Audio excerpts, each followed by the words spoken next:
Bienvenue, mesdames et messieurs, sur Dabalaï. Heureuse de vous retrouver aujourd'hui. Tout de suite, le sommaire. L'arrivée des premières récoltes au marché, comment la compagnie sucrière du Tchad fabrique ses bonbons, une fleuriste à découvrir, un supermarché sur les bras.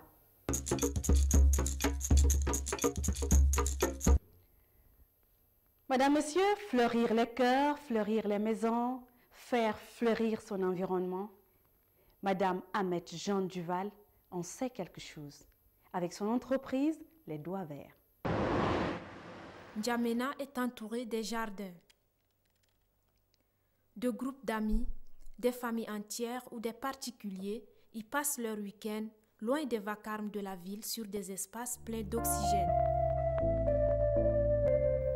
Ancienne fonctionnaire du ministère de la Santé publique et des Affaires sociales, Madame Ahmed Jeanne Duval s'est spécialisée dans un créneau qui exige beaucoup de patience.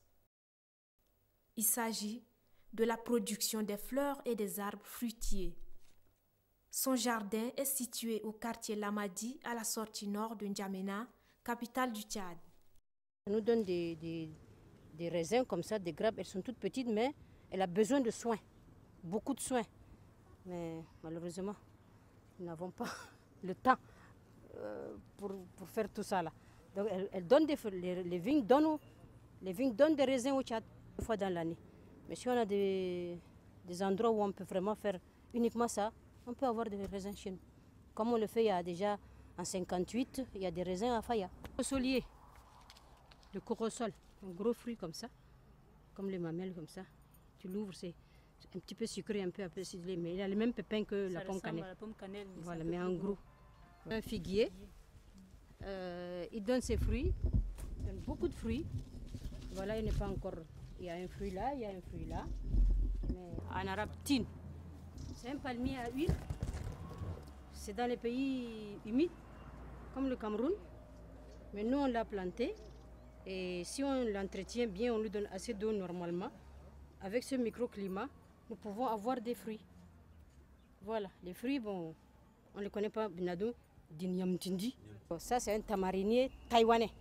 Il y a de gros fruits très sucrés, elles sont grosses. Le tamarin de Taïwan, je ne sais pas comment on l'a traficoté, mais ce n'est pas la même chose que le nôtre. Mais voilà, il pousse. La graine, il faut la manger.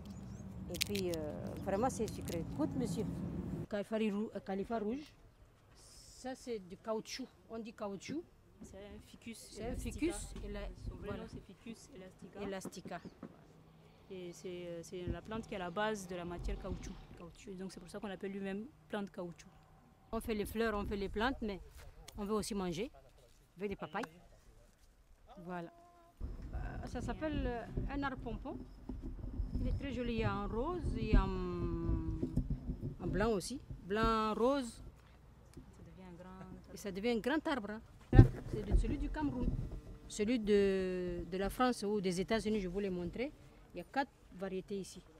On a 4 ou 3 variétés. Donc il y a celui du Cameroun, celui des États-Unis et celui du Tchad que j'ai trouvé il y a longtemps ici. Je ne sais pas comment c'est arrivé, mais on l'a depuis longtemps, mais on ne se sert pas. Maintenant, on a très bien compris l'utilité. On s'en sert. Ça, c'est celui du Tchad. Je fais comme ça. J'enlève. J'ouvre.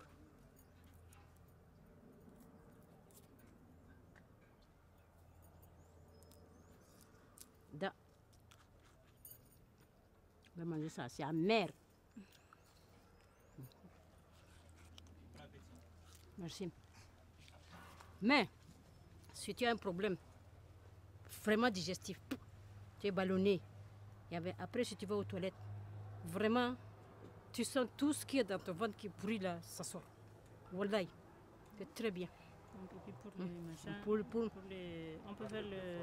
on peut faire un masque pour le visage avec.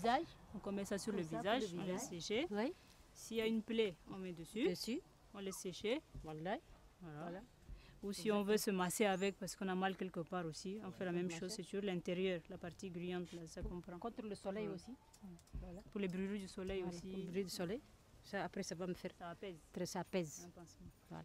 C'est une épice. Une épice culinaire. Une épice culinaire. Surtout pour le poisson. Vous mettez une feuille dans le poisson, vraiment ça dégage une bonne odeur. Ornementaux qui ont besoin, pas de soleil, mi-soleil, mi-ombre, beaucoup d'ombre. Parce que si on n'a pas ça là, si on n'a pas ça, on ne réussira jamais nos plantes. Voilà. Et ces plantes, en fait, après, pour les personnes qui veulent les utiliser, on peut les utiliser par exemple dans un lieu où il y a de l'ombre, donc dans la cour où il y a de l'ombre, on peut planter ça par terre. Ou sinon, quand on n'a pas d'ombre au niveau de la cour, on peut mettre dans un pot et mettre sur une terrasse, ou même carrément à l'intérieur de la maison, dans un salon bien éclairé. La plante, elle pousse très bien. Donc il lui faut le temps d'adaptation. Donc le temps d'adaptation, c'est d'abord là, sous la bâche. Après, on va la sortir un peu. Et successivement, après, elle va finir par aller au soleil. Donc, il n'y a pas de problème. C'est différent de l'hibiscus connu de tout le monde et qu'on trouve à l'extérieur où la fleur dure une journée. Celle-là, vraiment, c'est un hibiscus hybride. Elle n'est pas très grande, mais elle donne beaucoup de fleurs et la fleur dure 2 à 3 jours. Voilà. Tout ça, ce sont des plantes grasses, toujours qui viennent d'ailleurs et qui s'adaptent très bien au climat. Donc celle-là, il n'y a pas de problème, elle peut rester au soleil sans problème. En général, les plantes grasses ne veulent pas beaucoup d'eau. Donc tout ça, on fait un joli massif avec et ça suffit largement pour habiller la cour de la maison. Une personne qui n'a pas beaucoup d'espace dans sa maison et qui veut une petite plante jolie, pourquoi pas. Alors que l'autre washingtonien, il devient très très grand. Celui-ci, il ne dépassera pas 1 mètre. L'arbre voyageur, c'est un arbre bon. Pourquoi il dit ça, je ne sais pas, il y a plein d'eau. Si dans les pays des pays de Bantou là-bas, si quelqu'un se perd et coupe, il paraît qu'il y a beaucoup d'eau. Mais nous, on ne l'a pas testé encore, mais c'est ça.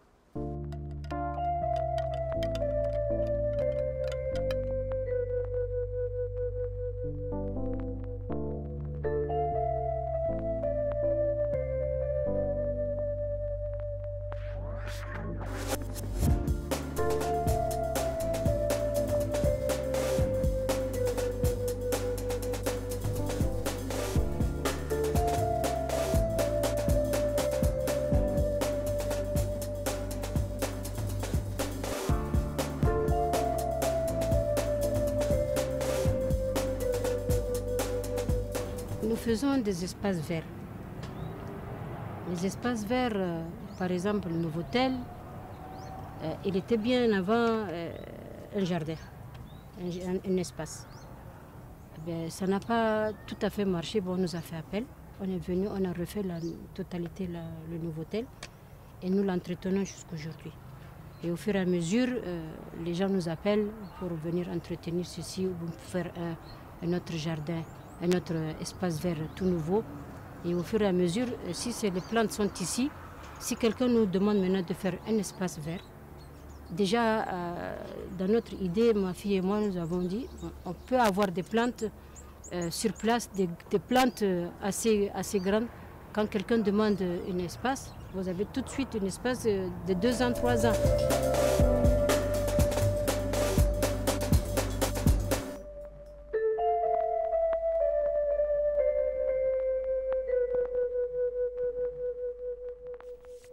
Elle a commencé avec une petite pépinière.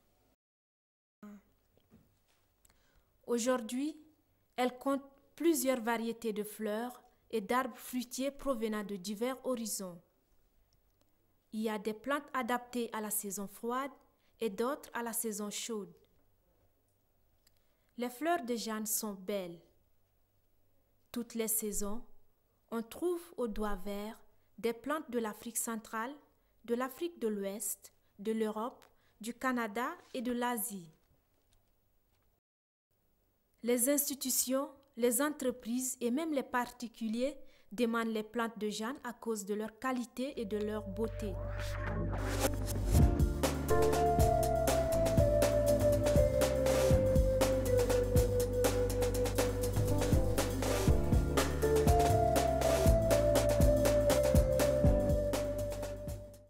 La fleuriste obtient